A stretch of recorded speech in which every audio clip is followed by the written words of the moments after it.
Na manhã de Natal, minha esposa, Clara, entrou em casa com um envelope nas mãos e um sorriso que não escondia traição. Ao lado dela, Diego, o colega de trabalho que agora se achava dono do meu mundo. Eles trouxeram papéis de divórcio como se fosse um presente. Mas eu tinha um segredo guardado, um contrato que mudaria tudo. E, naquela manhã, comecei a puxar a corda que desmoronaria o castelo deles. Eu sou Miguel, 38 anos, um consultor financeiro de Lisboa. Durante anos, construí uma vida com Clara, minha esposa, e nosso filho, Tomás, de 12 anos. Vivíamos em Cascais, numa casa com vista para o mar, conquistada com suor e planejamento. Clara era a estrela da startup tecnológica que fundou com o pai, Antônio Almeida, um investidor discreto, mas implacável. Sempre admirei sua ambição, até perceber que ela também era sua fraqueza. Naquele Natal, Clara entrou pela porta com Diego, o parceiro de negócios que ultimamente aparecia demais nas nossas conversas. Ele, com um sorriso arrogante, carregava uma bolsa de presente. Ela, com um envelope grosso. Feliz Natal, Miguel, disse ela, com um tom que não enganava. O envelope continha papéis de divórcio. Diego se inclinou, com aquele jeito de quem acha que venceu, hora de acertar as contas. Eu já sabia. Há meses, notei os sinais, reuniões de trabalho no Hotel Tivoli, mensagens no telemóvel dela com emojis que não me incluíam, e o nome de Diego nos relatórios da empresa como diretor interino. Não sou de confrontos, prefiro observar e colecionar. Cada recibo, cada e-mail, cada movimentação estranha. Enquanto Clara planejava me tirar do jogo, eu estudava o tabuleiro. Peguei os papéis e assinei. Sem hesitar. Clara franziu a testa, Diego pareceu confuso. Não era a reação que esperavam. Levantei-me, fui até a lareira e peguei uma caixa pequena, embrulhada em papel prateado. Entreguei-a ao advogado deles, que suava no canto do sofá. Um presente para ti, disse. Ele abriu, hesitante. Dentro, um documento simples, com uma cláusula destacada em amarelo. O advogado empalideceu. Clara, precisas de começar a implorar agora, murmurou, com a voz tremendo. Diego riu, pensando ser uma brincadeira. Clara virou-se para o advogado. Do que estás a falar? Ele apontou para o papel, cláusula 73. Direito de veto do sócio minoritário. Assinada pelo teu pai. Eu sorri. Não precisei explicar. A cláusula, esquecida num contrato antigo da startup, dava ao pai de Clara, Antônio, poder para bloquear decisões executivas em caso de conflitos éticos. E Clara, ao promover Diego, seu parceiro em mais do que negócios, acionou uma revisão automática da liderança. Ela não sabia. Ou achava que era apenas um detalhe jurídico inofensivo. Como conseguiste isto? Perguntou Clara, com os olhos arregalados. Não importa, respondi. O que importa é que está assinado. Página 3, aliás. Ela folheou o documento, parando na cláusula destacada. Diego, ainda sem entender, disse, que raio está a acontecer? Olhei para ele. Quantas reuniões tens marcadas no Tivoli, quarto 912? Como a da última sexta? Clara ficou lívida. Diego engoliu em seco. Eu sabia de tudo. E tinha provas. Meses antes, quando a designer júnior da empresa saiu após uma queixa de ambiente hostil envolvendo Diego, guardei o relatório. Clara, ao aprovar a promoção dele, ignorou o aviso do comitê de ética. Era tudo o que eu precisava. Desfrutem do Natal, disse, saindo da sala. O silêncio que ficou foi mais alto que qualquer grito. A mecha estava acesa, e o fogo já corria para a cláusula que destruiria o império deles. Eu, Miguel, sabia que o silêncio era minha arma mais afiada. Naquele Natal, depois de entregar o documento com a cláusula 73 ao advogado de Clara, saí da sala sem olhar para trás. O crepitar da lareira ficou como único som, enquanto a bomba que plantei começava a detonar. Não era raiva que me movia, mas estratégia. Cada passo que dei nos últimos meses foi calculado, como um xadrez onde eu já via o checkmate. Meses antes, percebi que Clara e Diego não se contentavam com a traição pessoal. Eles queriam mais, o controle total da startup dela, a Almeida Tech, e, se possível, apagar meu nome do mapa. Eu era apenas o consultor financeiro que ajudou a construir a empresa. Mas para Clara, eu me tornará um obstáculo. Ela começou a transferir ativos do nosso patrimônio conjunto para contas offshore, achando que eu não notaria. Mas eu notava. Sempre notei. Cada extrato bancário, cada login no servidor da empresa, cada recibo de hotel que ela esquecia de apagar. Guardei tudo, como um colecionador de provas. A chave estava no pai dela, Antônio Almeida. Ele era o sócio minoritário, com 37% da empresa, mas sua influência era maior do que qualquer título. Antônio valorizava a discrição acima de tudo. Quando Clara começou a exibir sua relação com Diego em eventos corporativos, ele ficou em silêncio, mas eu sabia que o incomodava. Foi quando decidi agir. Numa noite de setembro, levei uma pasta ao escritório dele em Sintra. Dentro, organizei tudo: e-mails entre Clara e Diego, recibos de despesas corporativas disfarçadas como desenvolvimento de clientes, e o relatório de ética sobre Diego, arquivado, mas nunca resolvido. Antônio leu cada página sem mudar a expressão. No fim, entregou-me um envelope selado com o brasão da família Almeida, 2 falcões e uma tocha. Usa quando ela esquecer quem construiu isto, disse ele. Guardei o envelope sem abri-lo. Sabia o que continha. A cláusula 73 não era apenas um veto. Era uma guilhotina legal, criada por Antônio quando a startup ainda engatinhava. Se um executivo fosse promovido em meio a conflitos éticos, o sócio minoritário podia exigir uma votação de sucessão. Clara, ao nomear Diego como diretor interino, acionou o mecanismo sem saber.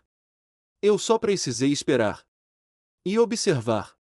Quando ela entrou com os papéis do divórcio, achando que me pegaria desprevenido, já tinha entregado a Antônio as provas que ele precisava para agir. Na manhã seguinte ao Natal, soube que a junta de acionistas da Almeida Tech se reuniria. Não precisei estar lá para saber o que aconteceria. A cláusula foi ativada, e Clara, sem perceber, entregará o controle ao pai. Diego seria afastado, e ela, suspensa, enquanto uma auditoria revisava suas decisões. Meu papel? Apenas o mensageiro que entregou o fósforo aceso. Enquanto isso, protegi o que era meu. A casa em Cascais, onde Tomás cresceu, nunca esteve no nome de Clara. Quando refinanciamos em 2015, ela assinou uma renúncia de propriedade para agilizar o processo. Na época, pareceu um detalhe. Agora, era minha segurança. Mudei os códigos de acesso da casa na véspera de Natal, sabendo que Clara tentaria voltar. Quando ela chegou, a porta não abriu. O sistema de segurança, que eu mesmo instalei, enviou-me uma notificação: código inválido. Sorri ao ver a mensagem no meu telemóvel. Clara ainda não sabia, mas o próximo golpe viria do próprio acordo pré-nupcial que ela insistiu em redigir. Cada cláusula que ela adicionou para se proteger agora se voltava contra ela. A infidelidade, documentada com recibos e mensagens, anulava seus direitos sobre a casa e os ativos familiares. Eu não precisava gritar ou confrontá-la. O papel falava por mim. Naquele dia, enquanto Clara tentava entender o que acontecerá, eu estava com Tomás, explicando que a mãe precisaria de tempo para resolver alguns problemas. Ele perguntou se ela voltaria. Respondi que sim, mas não como antes. Meu filho merecia verdade, mas também merecia paz. E eu garantiria isso, custasse o que custasse. A Almeida Tech, a casa, o legado, tudo que Clara achava que controlava estava escapando por entre seus dedos. E eu? Eu apenas segurei o cronômetro, esperando a hora certa para deixar a gravidade fazer seu trabalho. Eu, Miguel, sempre acreditei que o verdadeiro poder está na paciência. Na manhã após o Natal, enquanto Clara tentava desesperadamente desfazer o nó que ela mesma atara, eu estava em Cascais, organizando o próximo passo. A cláusula 73, que entreguei ao advogado dela, já havia chegado à junta de acionistas da Almeida Tech. Não precisei estar na sala de reuniões para saber que o chão sob os pés de Clara e Diego estava desabando. Meu trabalho era garantir que cada peça caísse no lugar certo. Nos últimos meses, enquanto Clara e Diego tramavam, eu construí um arquivo meticuloso. Cada e-mail comprometedor, cada recibo de despesas corporativas usado para encontros no Hotel Tivoli, cada mensagem no Slack onde eles zombavam da minha suposta passividade. Não era a raiva que me guiava, mas precisão. Quando a designer júnior apresentou a queixa ética contra Diego, arquivei uma cópia antes que fosse silenciada com um acordo de confidencialidade.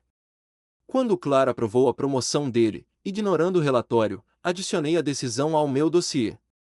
Tudo isso, junto com as transferências de ativos que ela tentou esconder, foi entregue a Antônio Almeida, o pai dela, naquela noite em Sintra.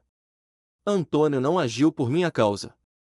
Ele agiu porque Clara cruzou a linha que ele mais prezava, a honra do nome Almeida. A cláusula 73, esquecida num contrato antigo, foi o gatilho perfeito. Ao promovê-lo, Clara acionou uma revisão automática da liderança, e Antônio, como sócio minoritário, tinha o poder de convocar uma votação de sucessão. Ele assinou o veto semanas antes, quando lhe mostrei as provas. Ela esqueceu quem sustenta esta família, disse ele, entregando-me o documento selado. Guardei-o na caixa forte, ao lado do título da casa e de uma foto de Tomás no seu primeiro jogo de futebol. Naquele dia, enquanto a junta se reunia, eu revisava outro documento, o acordo pré-nupcial que Clara insistiu em redigir antes do nosso casamento. Ela queria proteger os ativos da família Almeida, mas cometeu um erro.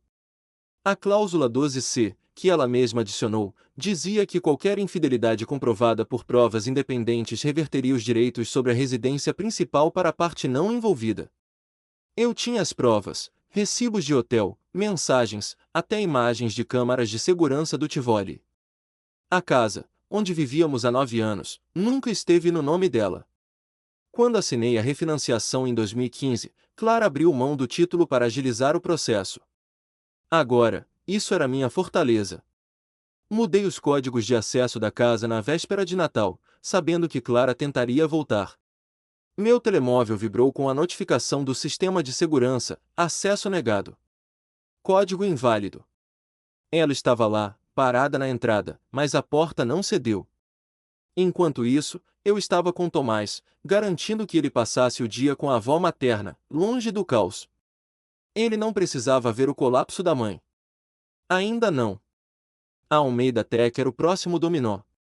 A votação de sucessão, acionada pela cláusula 73, afastou Diego do cargo de diretor interino. Clara, como CEO, foi suspensa até a conclusão de uma auditoria ética. O relatório que eu entreguei a Antônia incluía as mensagens onde ela e Diego planejavam transferir ativos para contas pessoais, disfarçando-as como despesas operacionais. A junta não perdoaria. Antônio, com seu veto, nomeou um novo diretor interino, Carlos Mendes, o chefe de conformidade, conhecido por sua ética rigorosa.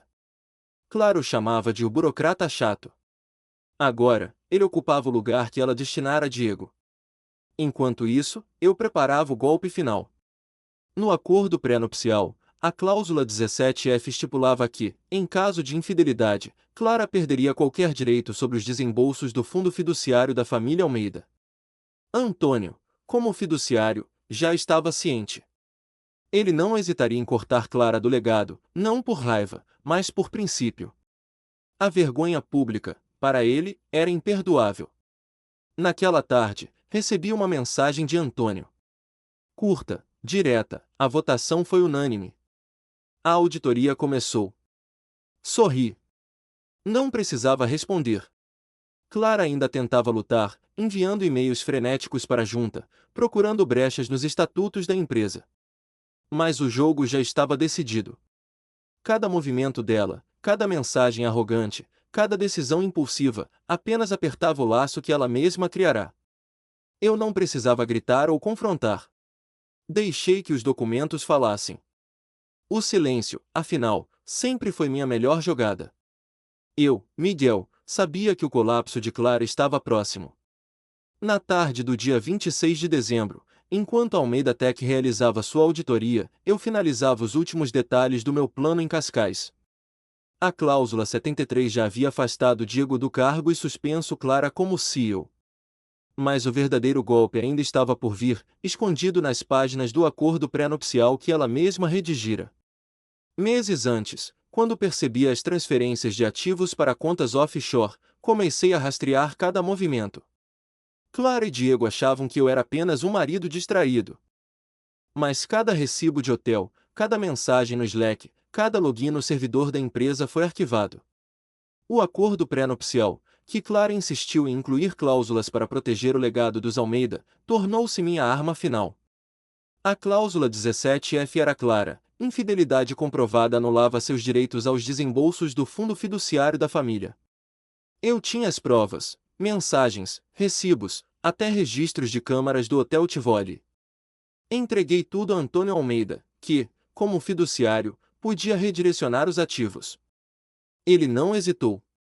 Naquele dia, soube que Clara tentou entrar na casa.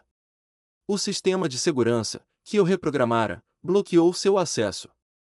A notificação no meu telemóvel confirmou: código inválido. A casa, onde Tomás cresceu, nunca esteve no nome dela. A cláusula 12C do pré-nupcial garantia que a residência principal ficava comigo em caso de traição. Clara assinara isso sem questionar, anos atrás, confiante de que nunca seria usada contra ela. Enquanto isso, a auditoria da Almeida Tech revelou mais. As transferências de Clara e Diego para contas pessoais, disfarçadas como despesas corporativas, foram expostas. A junta, liderada por Antônio, votou pela remoção permanente de Clara do conselho. O fundo fiduciário, que ela esperava herdar, foi redirecionado para outros beneficiários, incluindo Tomás.